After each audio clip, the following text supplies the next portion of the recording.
ஸ்ரீ சக்கரத்தை நான் அடையிறதுக்கு எனக்கு தடங்களாயிருந்த ஒருத்தியை இப்ப அழிஞ்சிட்டான். இப்ப என் பாதை தெளிவா இருக்கு.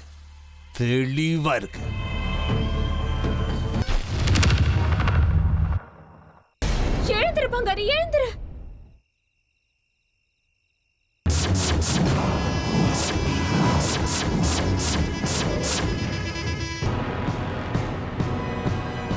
மண்டலத்துல தெற்கு பக்கமா தலை வச்சு படுத்துக்கோ.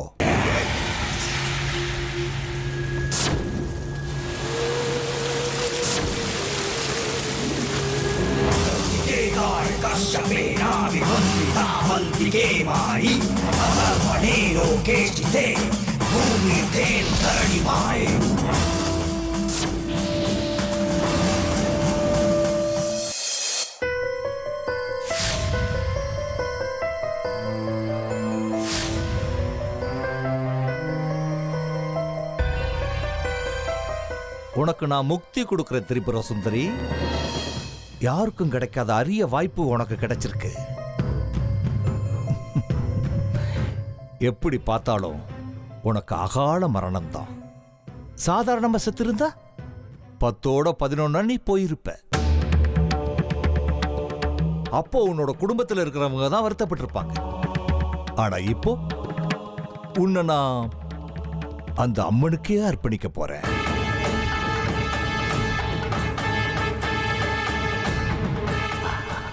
இதுக்கப்புறம் அந்த ஸ்ரீ சக்கரம் என்னுடைய கைக்கு வந்து சேரும்.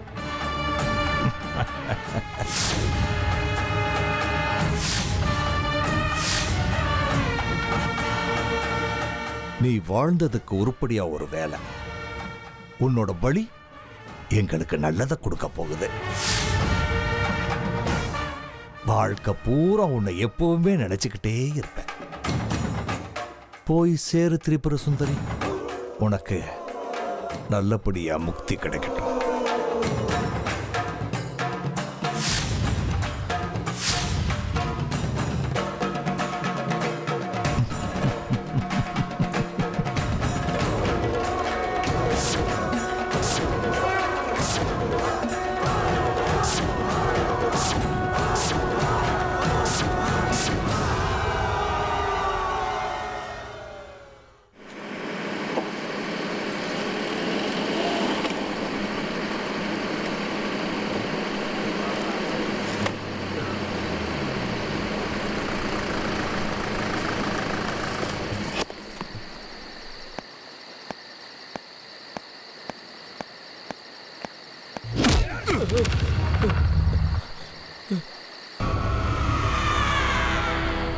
சாமி முன்னாடி பணத்தை வச்சுக்கிட்டு என்ன போராட்டம் பண்றீங்களா?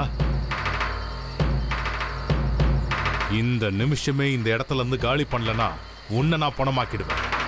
எடற பணத்தை.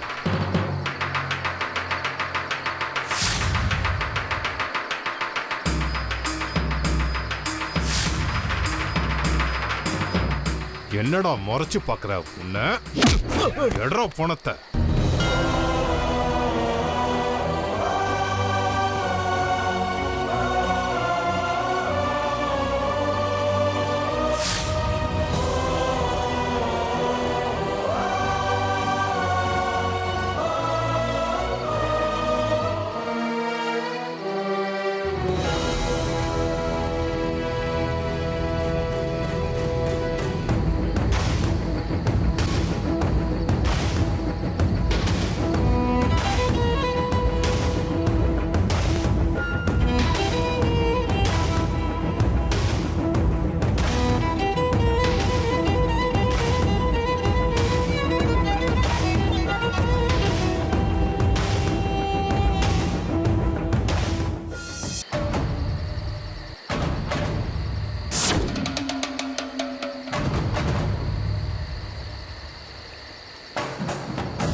பாரு மணிகண்டா, நல்லா ஒத்து பாரு.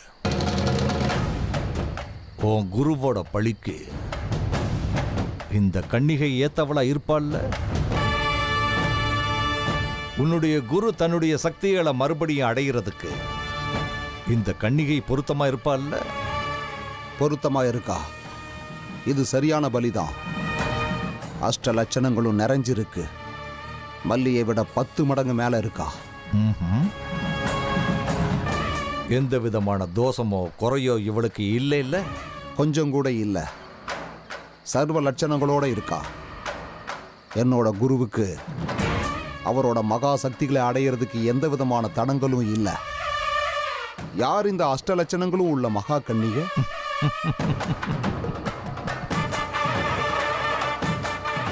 இப்ப அது முக்கியம் இல்லைன்னு நினைக்கிற மணிகண்டா.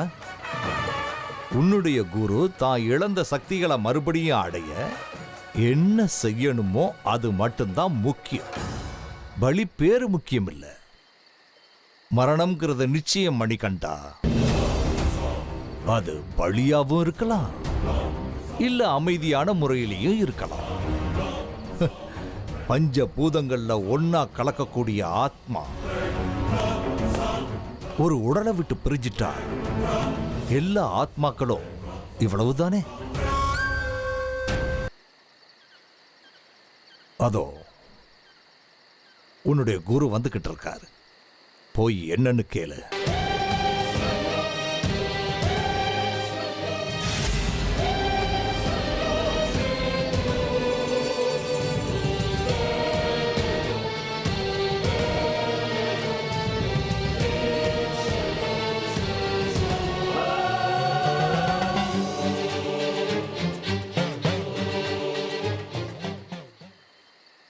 பலி கன்னிகை தயாரா இருக்காளா? தயாரா இருக்கா. மண்டலத்துல படுத்திருக்கா. தெற்கு பக்கமா தலை வச்சிருக்கா. நீங்க ஒரு தடவை பாக்குறீங்களா? பலிக்கு இந்த உயிர் தான் முடிவு பண்ணதுக்கு அப்புறம் திரும்பவும் நான் அந்த உயிரை பார்க்க மாட்டேன்னு உனக்கு தெரியாது?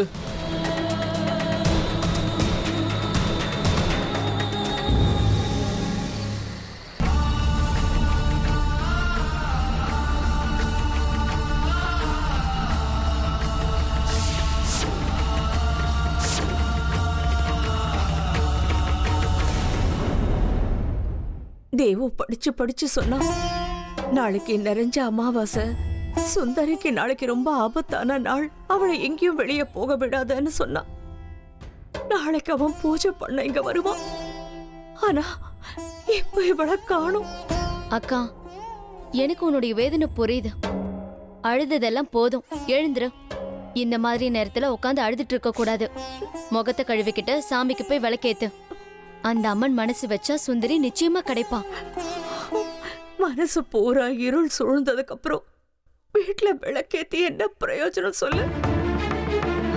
எந்த ஆபத்துல அவ இருக்காளோ, என் பொண்ணுக்கு என்ன ஆச்சோ, எங்க என்ன கஷ்டப்பட்டுட்டு இருக்காளோ. சுந்தரி, நான் சுந்தரிய கடைசி அந்த பங்காரை கூட தான்மா பார்த்தேன்.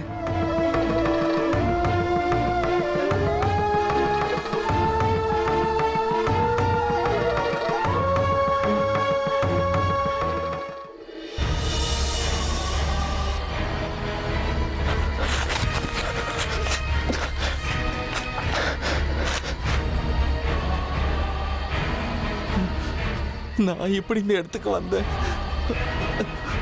எதுக்காக வந்தேன்? ஒண்ணுமே புரிய மாட்டேங்குது.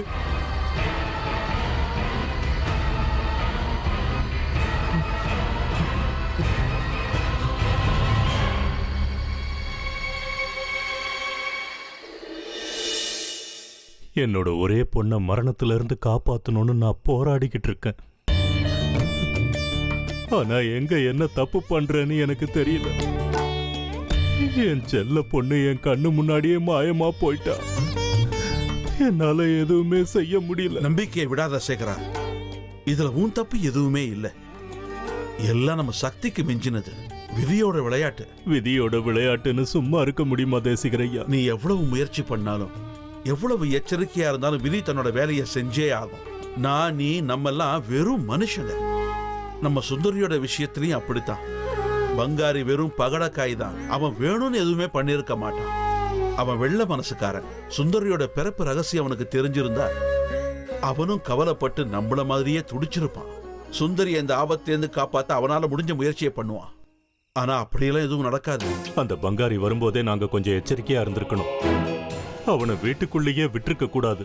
அப்படி நினைக்கிறது சகஜம். அதுவும் இந்த மாதிரி நேரத்துல.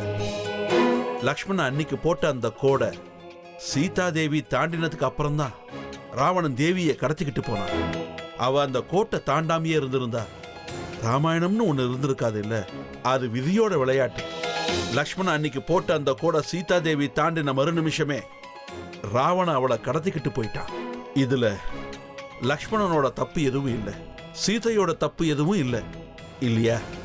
அப்படித்தான் இப்பவும் இந்த நிலைமையை நீங்க புரிஞ்சுக்கணும். இந்த விஷயத்திலையும் பங்காரியோட தப்பு எதுவுமே இல்லை. விதி தன்னோட விளையாட்டுக்கு அவனை பயன்படுத்தி இருக்கு, அவ்வளவுதான். அப்பா, பங்காரியும் வீட்ல இல்லப்பா.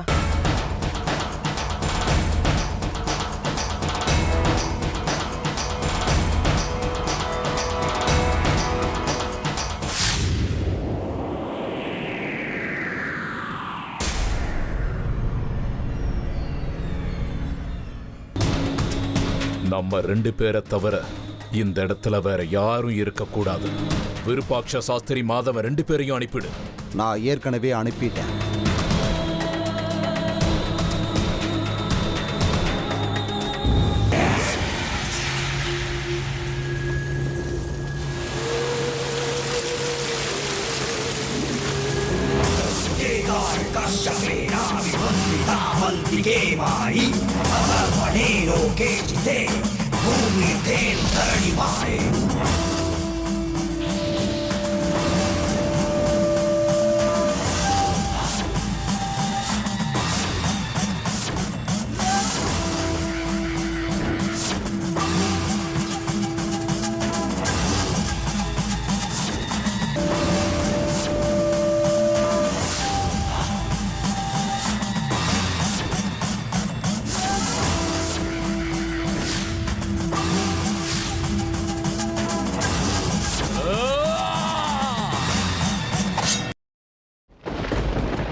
ஐயோ, இங்கிருந்து எப்படி போறது?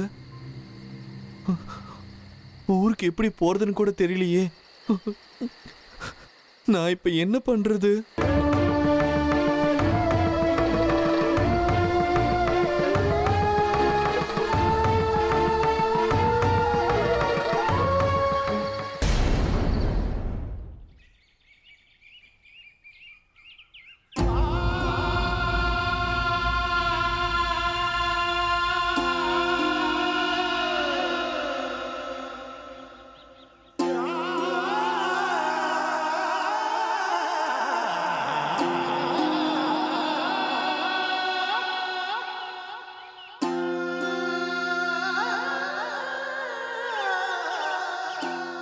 பணத்தை எரிக்கிறதுக்கு முதல்ல பணத்தை கொடு. என்கிட்ட காசு இல்லையே. அப்படின்னா நீங்க பணத்தை எரிக்க நான் விட மாட்டேன்.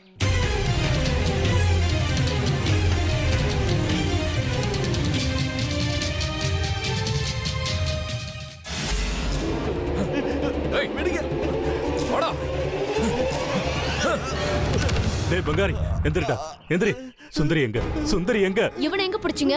இந்த திருடன் காட்டு வழியா வந்துகிட்டு இருந்தான். இவனை அடிச்சு அங்கிருந்து எடுத்துட்டு வந்திருக்கேன். சுந்தரி எங்க சொல்லு. சுந்தரி எங்க சொல்லு.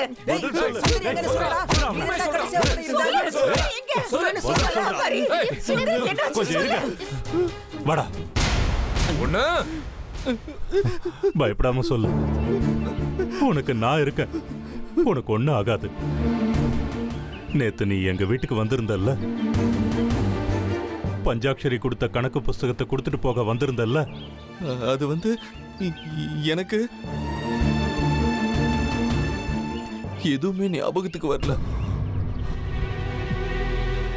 வித்யாவும் சுந்தரியும் தாயக்கட்டை விளையாடிக்கிட்டு இருந்த நேரத்துல நீ வந்த. எனக்கு பதிலா நீ விளையாடுன்னு ஆட்டத்தை உங்ககிட்ட விட்டுட்டு வித்யா போனான்ல. அதுக்கப்புறம் நீ சுந்தரி கிட்ட ஏதோ பேசணும்னு கிணத்தடிக்கு அவளை கூட்டிக்கிட்டு போன. அதுக்கப்புறம் என்னாச்சு? பதில் சொல்லு. சொல்லு, 2 பேரும் எங்க போனீங்க?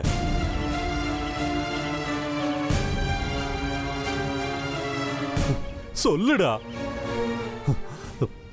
நீ நல்லவன்ல, சொல்லு. உனக்கு எதுவும் ஆகாது, யாரும் உன்னை எதுவும் பண்ண மாட்டாங்க, நான் பாத்துக்கிறேன். பதில் சொல்லு. சொல்லுடா, எங்க சுந்தரிக்கு என்ன ஆச்சுன்னு சொல்லுடா. நானு சொல்லு பங்காரி, என்னன்னு சொல்லு. சுந்தரி நான் எங்கேயும் கூட்டிட்டு போகல.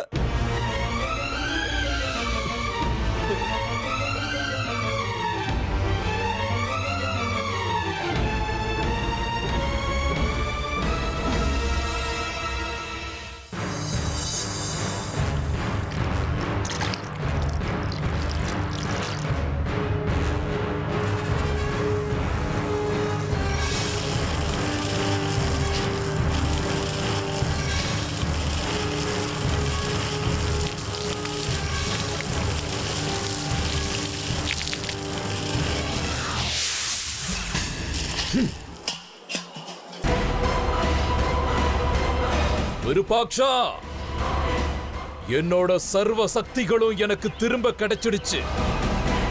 அந்த அம்மனுக்கு அஷ்ட லட்சணங்களும் உள்ள கன்னிகைய பலி கொடுத்ததுனால என்னுடைய சக்திகள் அபரிமிதமா இருக்கு. இனி எந்த தெய்வத்தாலையும் என்ன எதுவும் செய்ய முடியாது. அதுலயும் முக்கியமா உன்னோட அந்த தாய், உங்க கோயில்ல இருக்கிற அம்மனாலையும் என்ன எதுவும் செய்ய முடியாது. எனக்கு மனசு முழுக்க ரொம்ப சந்தோஷமா இருக்கு கடிக்கி. இனிமே ஸ்ரீ சக்கரம் எனக்கு தான். எனக்குன்னு சொல்லாத, நமக்குன்னு சொல்லு விருபாக்ஷா. நமக்குத்தான், நமக்குத்தான். உனக்கு சக்திகள் திரும்ப கிடைச்ச சந்தோஷத்துல எனக்கு என்ன பேசுறதுன்னே தெரிய மாட்டேங்குது. இனிமே அந்த மகமாயியோட கட்டணை அவுத்து விடலாம்ல. இனி என்ன வேணாலும் செஞ்சுக்க விருபாக்ஷா. எனக்கு இப்போ ஒரு முக்கியமான வேலை இருக்கு. என் அக்கா பொண்ணு சுந்தரிக்காக ஆயுள் விருத்தி பூஜை பண்ண போறேன். அங்க எல்லாரும் எனக்காக காத்திருப்பாங்க. இப்பதான் மனசு தெளிவா இருக்கு. எல்லாம் நாம நினைச்ச மாதிரியே நடந்துருச்சு. இனி நமக்கு எந்த விதமான தடங்களும் இல்ல. எல்லாம் நாம நினைச்சது மாதிரியே நடந்துருச்சு. இதுக்கு மேல நீ போய் உன்னுடைய வேலையை பாரு, நான் கோவிலுக்கு போய் என்னுடைய வேலையை பார்க்கிறேன்.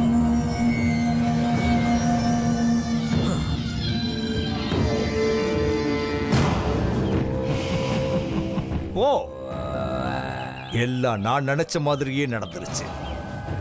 ஒரு சின்ன சந்தேகம் கூட வராத அளவுக்கு என்னுடைய வேலையை நான் சிறப்பா முடிச்சிட்டேன்.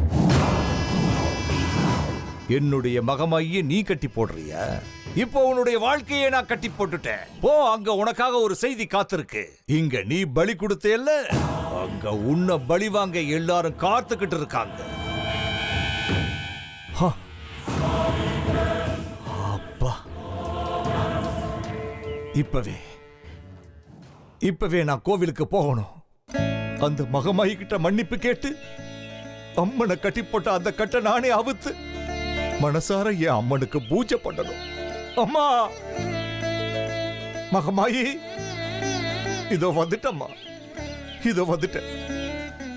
உன்னுடைய மகள் செஞ்ச இந்த தவறுகளை எல்லாம் மன்னிச்சு ஆசீர்வாதம் பண்ணு தாயி. என்னை காப்பாத்து தாயே. உன்னை இப்பவே கட்டுப்பாட்டுல இருந்து விடுதலை பண்றேன். இப்பதான் எனக்கு நிம்மதி கிடைச்சிருக்க. அம்மா, வந்துட்டேன் தாயே, இதோ வந்துட்டேன். ஞாபகப்படுத்தி பாரு, நேத்து நீ எங்க வீட்டுக்கு வந்த இல்ல பங்காரி? வந்த இல்ல? எனக்கு ஞாபகமே இல்ல. ஞாபகப்படுத்திக்கோடா. சுந்தரி கிட்ட ஏதோ பேசணும்னு அவளை வெளியில கூட்டிட்டு போனல. எனக்கு எதுவுமே ஞாபகம் வர மாட்டேங்குது. வீட்டுக்கு வந்துட்டு வீட்டுக்கே வரலன்னு ஏன் பங்காரி போய் சொல்ற? நான் ஒன்னும் போய் சொல்லல. சரி, எது வரைக்கும் ஞாபகம் இருக்கோ அது வரைக்கும் மாத்த சொல்லு பங்காரி. உங்க வீட்டுக்கு தான் வரணும்னு நான் கோவில இருந்து கிளம்புனேன். அதுக்கப்புறம் என்னாச்சு? நான் வந்துட்டு இருக்கும்போது சாஸ்திரி ஐயாவை பார்த்தேன். பங்காரி, எங்க கிளம்பிட்ட? சுந்தரி வீட்டுக்கு தான் போற சாஸ்திரி ஐயா. பஞ்சாட்சரி ஐயாவை நான் கோவில்கிட்ட பார்த்தேன். கணக்கு நோட்டு கொடுத்துட்டு வர சொன்னாரு. அதுக்கு தான் போய்கிட்டு இருக்கேன். சரி, அதுக்கப்புறம் என்னாச்சுன்னு ஞாபகப்படுத்தி பாரு. நான் ஒரு காலில் விழுந்து ஆசீர்வாதம் வாங்கிக்கிட்டேன். நமஸ்காரம் பண்ணிக்கோ. நீயும் உங்க அம்மாவும் நல்லா இருக்கணும்னு ஆசீர்வாதம் பண்றேன்.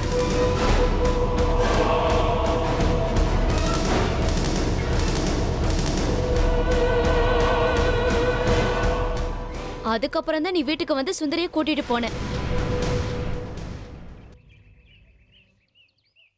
சொல்லு பங்காரி. ஞாபகம் வருதா? விருப்பாட்சி சாஸ்திரி ஐயா காலில் விழுந்து ஆசீர்வாதம் வாங்கின வரைக்கும் தான் ஞாபகம் இருக்கு. அதுக்கப்புறம் எதுவுமே ஞாபகம் இல்ல. நீதாண்டா எங்க சுந்தரிய கூட்டிட்டு போன. எங்கடா சுந்தரி? ஏன் சுந்தரி அக்காவை ஏன்டா கூட்டிட்டு போன? ஞாபகம் வரலன்னா என்ன அர்த்தம் பங்காரி? சத்தியமா எனக்கு எதுவுமே ஞாபகம் இல்ல. தயவு செஞ்சு என்ன விட்டுருங்க.